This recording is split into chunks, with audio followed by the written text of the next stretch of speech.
चैत्र नवरात्रि में स्त्रियां बार बार संबंध बनाना क्यों पसंद करती हैं? भक्तों, चैत्र नवरात्रि में स्त्रियों का शरीर बेहद ही सुंदर और कोमल हो जाता है, जिसे देखकर पुरुष का भी मन विचलित हो जाता है और दोनों प्यार करने के लिए तैयार हो जाते हैं।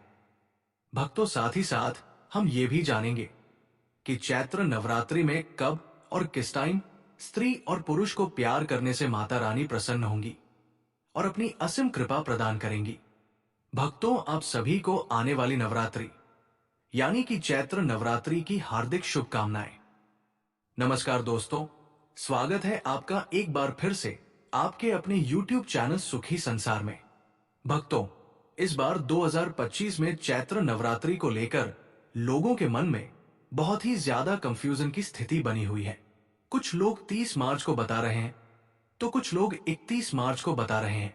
यहां तक कि कई बड़े पंडित ज्योतिष गुरु भी इस बार की चैत्र नवरात्रि को लेकर कंफ्यूजन में बने हुए हैं और कोई सही सटीक जानकारी नहीं दे रहे हैं। लेकिन भक्तों, आज की इस वीडियो में हम आपको बताएंगे कि आने वाली चैत्र नवरात्रि कब से शुरू हो रही है और कब समाप्त होगी, किस तारीख व्रत रखा जाएगा और राम नवमी कब मनाई जाएगी।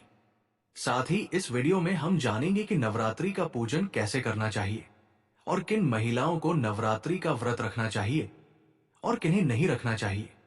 व्रत और पूजा के नियम क्या है। साथ ही भक्तों, हम आपको इस वीडियो में ये भी बताएंगे कि चैत्र नवरात्रि के दौरान कौन से 5 काम हमें भूल कर भी नहीं करने चाहिए। इन सभी बातों पर आज के इस वीडियो में हम आपको विस्तार से बताएंगे। ये वीडियो आपके लिए बहुत ही ज्ञानवर्धक साबित होने वाली है, इसलिए इसे अंत तक जरूर देखें और कमेंट बॉक्स में जय माता दी अवश्य लिख दें। चैत्र नवरात्रि पावन पर्व फाल्गुन मास के समाप्त होते ही शुरू हो जाता है। होलिका दहन के बाद चैत्र मास का आरंभ होता है और इसी के साथ हिंदू नव वर्ष भी शुरू होता है। हिंदू पंचांग के अनुसार चैत्र नवरात्रि बहुत महत्वपूर्ण होती है। इसी समय देवी दुर्गा के 9 रूपों की पूजा की जाती है। घट स्थापना और कलश स्थापना किस दिन और किस शुभ मुहूर्त में करनी चाहिए। अखंड ज्योत जलाने का सही तरीका क्या है। पूजा विधि और मंत्र कौन कौन से हैं। इन सभी महत्वपूर्ण विषयों पर इस वीडियो में जानकारी दी जाएगी, इसीलिए आप वीडियो को पूरा ही देखें, आधा अधूरा ना देखें। कई लोग होते हैं जो वीडियो को बीच बीच से देखते हैं, काट काट कर देखते हैं और फिर ऐसे व्यक्ति को जीवन में कभी सफलता हासिल भी नहीं हो सकती। इसलिए वीडियो को आधा अधूरा छोड़कर ना जाए, आप वीडियो को पूरा ही देखा करें। भक्तों, चैत्र नवरात्रि में माता रानी की आराधना करने से सभी दुख और संकट समाप्त हो जाते हैं। कुछ लोग पूरे 9 दिन व्रत रखते हैं, जबकि कुछ पहले और आखिरी दिन उपवास रखते हैं। हर किसी की अपनी अलग अलग मान्यताएं होती हैं और हर उपासना का अपना महत्व होता है।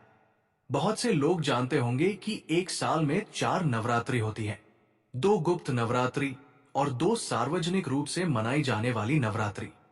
चैत्र और शारदीय नवरात्रि को विशेष रूप से मनाया जाता है, जबकि गुप्त नवरात्रि साधकों के लिए अधिक महत्वपूर्ण होती है। हम आपको जो भी जानकारी दे रहे हैं वो शास्त्रों और पंचांग पर आधारित होती है। सही जानकारी प्राप्त करने के लिए सुखी संसार चैनल से जुड़े रहें। अगर आप नए हैं तो चैनल को सब्सक्राइब कर लें ताकि आपको आगे भी ऐसी ही महत्वपूर्ण जानकारियां मिलती रहें। दोस्तों, अब जानते हैं कि नवरात्रि साल में 4 बार आती है। इनमें से 2 गुप्त नवरात्रि होती है और 2 प्रमुख नवरात्रि जिन्हें बड़े हर्षोल्लास से मनाया जाता है। इस दिन ग्रहों की स्थिति से पूरे वर्ष की संभावनाओं का आकलन किया जाता है। चैत्र नवरात्रि का पर्व हर साल श्रद्धा और जोश के साथ मनाया जाता है, लेकिन इस साल इस पर्व में कुछ खास बात है जो इसे और भी विशेष बना रही है। इस बार मां दुर्गा अपनी सवारी के रूप में हाथी पर सवार होकर आ रही है। हिंदू धर्म में देवी दुर्गा की सवारी का बहुत महत्व होता है और जब वो हाथी पर सवार होकर आती है तो इसे एक खास शुभ संकेत माना जाता है। हाथी को भारतीय संस्कृति में शांति, समृद्धि और यादों का प्रतीक माना जाता है। इसे भगवान गणेश की सवारी भी माना जाता है और अब जब मां दुर्गा हाथी पर सवार हो रही है तो ये समय और भी अधिक महत्व रखता है। इसका मतलब है कि आने वाला समय देश में शांति और समृद्धि का प्रतीक होगा। ये संकेत है कि हमें इस समय अपने जीवन में शांति, सकारात्मकता और समृद्धि की दिशा में कदम बढ़ाने चाहिए। चैत्र नवरात्रि हिंदू धर्म का एक महत्वपूर्ण पर्व है, जो हर साल खास तौर पर मां दुर्गा की पूजा और व्रत के लिए मनाया जाता है। इस साल चैत्र नवरात्रि का आरंभ 30 मार्च 2025 रविवार को हो रहा है और ये 6 अप्रैल 2025 रविवार तक चलेगा। हालांकि इस बार अष्टमी और नवमी एक ही दिन पड़ रहे हैं, इसलिए चैत्र नवरात्रि 8 दिन की होगी। इस वीडियो में हम आपको नवरात्रि पूजा विधि, कलश स्थापना मुहूर्त और अन्य महत्वपूर्ण जानकारी प्रदान करेंगे, ताकि आप इस पर्व को पूरी श्रद्धा और विधि विधान से मना सके। चलिए भक्तों, अब हम चैत्र नवरात्रि की सही डेट, टाइम और शुभ मुहूर्त के बारे में भी जान लेते हैं। लेकिन भक्तों, आगे की जानकारी बताने से पहले आपसे एक रिक्वेस्ट करते हैं कि अगर आप इस चैनल पर नए हैं तो चैनल को सब्सक्राइब करके वीडियो को एक लाइक जरूर करें। साथ ही आप अपनी राशि को कमेंट बॉक्स में जरूर डाल दें, क्योंकि हम राशि से जुड़ा भाग्य भी बताते हैं और भाग में चल रही परेशानियों को तत्काल दूर करने के लिए आसान से आसान उपाय भी बताते हैं। इसलिए आप अपनी राशि कमेंट बॉक्स जरूर लिख दें। चलिए भक्तों, अब हम जान लेते हैं शुभ मुहूर्त के बारे में। हिंदू पांचांग के अनुसार चैत्र महीने के शुक्ल पक्ष की प्रतिपदा तिथि 29 मार्च शाम 4:27 से शुरू हो रही है, जो 30 मार्च दोपहर आकर 49 पर समाप्त होगी।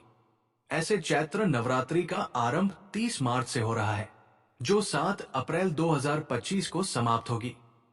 कलश स्थापना की बात करें तो कलश स्थापना नवरात्रि के पूजा का एक महत्वपूर्ण हिस्सा होता है। इस दौरान विशेष मुहूर्त में कलश स्थापना करने से मां दुर्गा की कृपा प्राप्त होती है। 2025 में कलश स्थापना के लिए पहला मुहूर्त 25 मार्च 2025 को सुबह 6:03 से लेकर 10:22 तक रहेगा और दूसरा मुहूर्त 30 मार्च 2025 को दोपहर 12:01 से लेकर 12:50 तक रहेगा। इन मुहूर्तों में कलश स्थापना करना विशेष फलदायक रहता है। आप इन समयों में अपने घर या पूजा स्थल पर कलश स्थापना कर सकते हैं। नवरात्रि के दौरान कुछ खास नियमों का पालन करने से माता दुर्गा की कृपा प्राप्त होती है। सबसे पहले काले रंग के वस्त्र पहनने से बचें। धार्मिक मान्यताओं के अनुसार काला रंग नकारात्मकता का प्रतीक माना जाता है, इसलिए इसे नवरात्रि में नहीं पहनना चाहिए। इसके अलावा शराब, तंबाकू और मांसाहारी भोजन से पूरी तरह परहेज करें, क्योंकि ये नवरात्रि के दौरान वर्जित होता है। नाखून काटना, बाल कटवाना या दाढ़ी बनवाना भी न करें, क्योंकि इसे धार्मिक शास्त्रों में अशुभ माना गया है। नवरात्रि के दौरान प्याज और लहसुन का सेवन न करें, बल्कि सात्विक भोजन ग्रहण करें। साथ ही ब्रह्मचर्य का पालन करें और हर दिन देवी दुर्गा के अलग अलग स्वरूपों की पूजा करें। दुर्गा सप्तशती का पाठ भी करें। इन नियमों का पालन करने से ना तो केवल व्रत का फल शुभ होता है, बल्कि घर में सुख, समृद्धि और खुशहाली बनी रहती है। अगर आप ये नियम सही तरीके से पालन करते हैं तो नवरात्रि का व्रत आपके लिए बेहद फलदायी होगा और माता दुर्गा की विशेष कृपा आप पर बनी रहेगी। चलिए भक्तों, अब हम कलश स्थापना की विधि के बारे में आपको जानकारी दे देते हैं, ताकि आप कलश स्थापना की प्रक्रिया को जान सकें। नवरात्रि के पहले दिन सबसे पहले देवी देवताओं का आह्वान करें। इसके बाद एक मिट्टी के बड़े पात्र में मिट्टी भरें और उसमें ज्वार का बीज भरें। अब थोड़ा सा पानी छिड़क कर मिट्टी का नम करें, ताकि बीज अच्छे से उग सके। उसके बाद एक गंगा जल से भरा हुआ कलश लें और उसमें सुपारी, दूर्वा घास, अक्षत और सिक्का डालें। फिर कलश के ऊपर मौली बांधें। अब कलश के किनारों पर आम के 5 पत्ते रखें और उसके बाद कलश को ढक्कन से ढक दें। अब एक नारियल लें और उसे लाल कपड़े या चुनरी से लपेटें। नारियल पर भी मौली बांधें। पूरी विधि के लिए सबसे पहले भूमि को अच्छी तरह से साफ कर लें। फिर ज्वारे वाले पात्र को रखें, उसके ऊपर कलश स्थापित करें और फिर कलश के ढक्कन पर नारियल रख दें। इसके बाद सभी देवी देवताओं का आह्वान करते हुए नवरात्रि की पूजा विधि पूर्वक आरंभ करें। कलश स्थापना के बाद उसे 9 दिनों तक मंदिर में रखें। हर दिन सुबह और शाम कलश में पानी डालते रहें ताकि जवारे अच्छे से बढ़ सकें और पूजा की पूरी प्रक्रिया विधिवत पूरी हो। इस प्रकार श्रद्धा और विश्वास के साथ कलश स्थापना करने से घर में सुख समृद्धि और आशीर्वाद का वास होता है। चलिए भक्तों, अब हम जान लेते हैं कि नवरात्रि में 9 दिन माता रानी की पूजा कैसे करनी है। नवरात्रि के दौरान माता रानी की पूजा करने के लिए यदि आपके पास समय कम है और आप सरल विधि से पूजा करना चाहते हैं तो ये तरीका आपके लिए बेहतरीन रहेगा। सबसे पहले नवरात्रि पूजा के लिए कुछ आवश्यक सामग्री जुटा लें, जैसे कि एक चौकी, लाल कपड़ा, अक्षत, माता दुर्गा और गणेश जी की प्रतिमा या चित्र, पीतल या तांबे का कलश, लोटा, सिक्का, पुष्प, लाल चुनरी, मौली, मिट्टी का दीपक, लौंग, इलायची, रतुक्षल, बताशे या मिश्री और कपूर। ये सारी सामग्री नवरात्रि से कुछ दिन पहले ही एकत्रित कर लें। पूजा के पहले दिन प्रातःकाल उठकर स्नान आदि से निवृत्त हो जाएं और स्वच्छ वस्त्र पहने। फिर पूजा स्थल पर चौकी रखें और उस पर लाल कपड़ा बिछाएं। इस पर अक्षत डालें और देवी दुर्गा जी की प्रतिमा या चित्र स्थापित करें। एक लोटे या कलश में शुद्ध जल भरें और उसमें एक सिक्का डालें। फिर उस पर चावल से भरी एक प्लेट रखें। इस कलश को माता की प्रतिमा के बाएं स्थान पर रखें। आपको इसे रोज पुनः स्थापित करने की आवश्यकता नहीं है। ये कलश 9 दिन तक वही रहेगा। इसके बाद अगर आपके पास गणेश जी की प्रतिमा है तो उसे भी स्थापित करें। यदि नहीं है तो सुपारी से भी गणेश जी की पूजा कर सकते हैं। अब गणेश जी और देवी दुर्गा जी पर पुष्प और शुद्ध जल अर्पित करें। अगर आप अखंड ज्योत नहीं जला पा रहे हैं तो एक घी का दीपक जला लें। दीपक जलाने के बाद गणेश जी, माता दुर्गा जी, कलश और दीपक को हल्दी कुमकुम से तिलक करें। इसके बाद माता को वस्त्र स्वरूप एक लाल चुनरी या लाल कपड़ा अर्पित करें और भोग स्वरूप बताशे, मिश्री और फल अर्पित करें। हवन के स्थान पर आप एक मिट्टी के दीपक में कपूर जला सकते हैं और उसमें लौंग का एक जोड़ा डाल सकते हैं। यह हवन पूरे घर में सकारात्मक ऊर्जा का संचार करेगा। यह दीपक और कपूर 9 दिनों तक जलता रहे। इससे वातावरण में सकारात्मकता बनी रहती है। अगर आप कन्या पूजन नहीं कर पा रहे हैं तो आप घर पर छोटी कन्याओं को बुलाकर उन्हें फल, प्रसाद, मिठाई या दही जलेबी भी खिला सकते हैं और श्रद्धा अनुसार दान दक्षिणा भी दे सकते हैं। इसके अलावा आप माता के भजन सुन सकते हैं और उनकी आरती उतार सकते हैं। पूजा के अंत में दीपक और धूप दिखाकर माता दुर्गा और गणेश जी की आरती उतारें। आरती के बाद अपने मन में आने वाली भूल चूक के लिए भगवान से क्षमा भी मांगे। आपका नवरात्रि का ये पूजा तरीका सरल, सटीक और प्रभावी रहेगा। सबसे महत्वपूर्ण बात यह है कि आपकी श्रद्धा और आस्था मां दुर्गा के प्रति सच्ची होनी चाहिए, क्योंकि यदि आप सच्चे मन से पूजा करते हैं तो देवी की कृपा निश्चित रूप से आप पर बरसती है। दोस्तों, वीडियो में आगे की जानकारी बताने से पहले अभी तक कमेंट बॉक्स में जय माता लक्ष्मी नहीं लिखे हैं तो जय माता लक्ष्मी जरूर लिखना। जब आप हमारे कमेंट बॉक्स में जय माता लक्ष्मी लिखते हैं तो हमें काफी अच्छा लगता है और आप हमारी वीडियो को लाइक करते हैं तो हमारा मनोबल बढ़ता है, जिससे कि अच्छी अच्छी जानकारी होती है आप सभी लोगों के लिए ले करके आते हैं। चलिए भक्तों, अब हम जान लेते हैं कि चैत्र नवरात्रि में कौन कौन से काम नहीं करने चाहिए।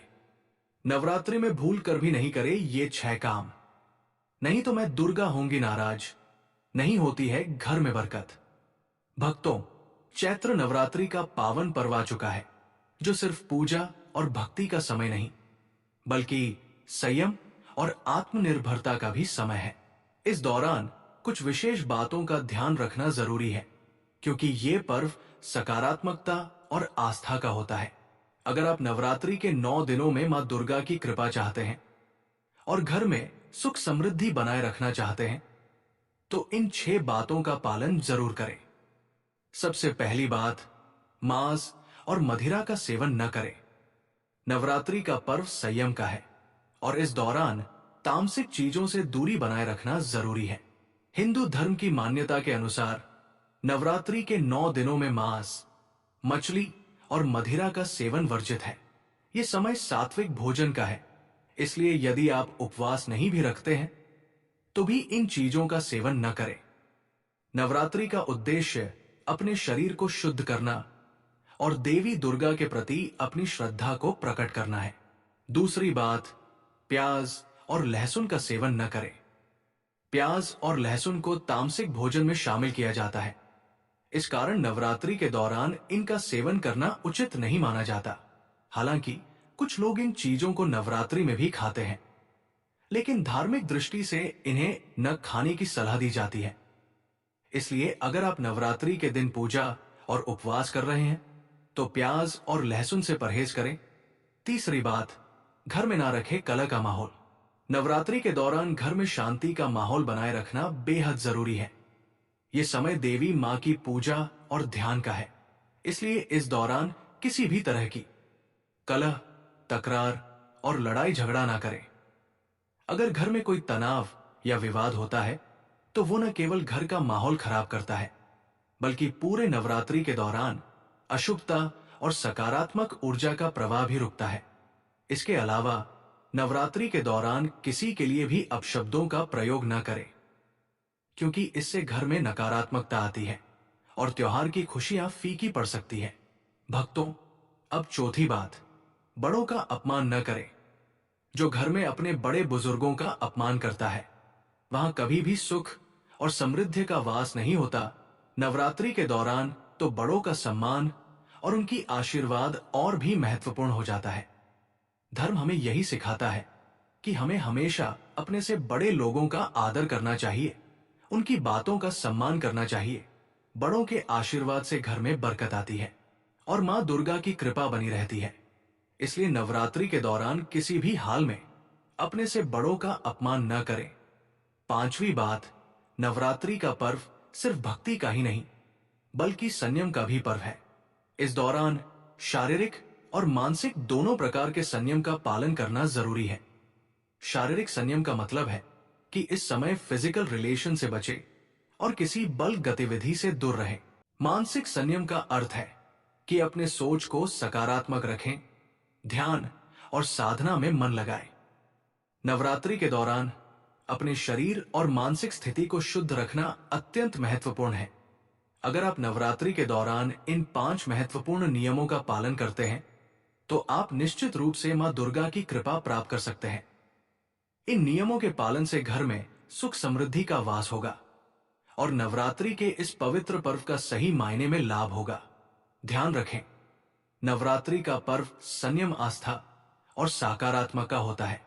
इसलिए इन छोटी छोटी बातों का ध्यान रखना आपके लिए बेहद ही फायदेमंद साबित होगा।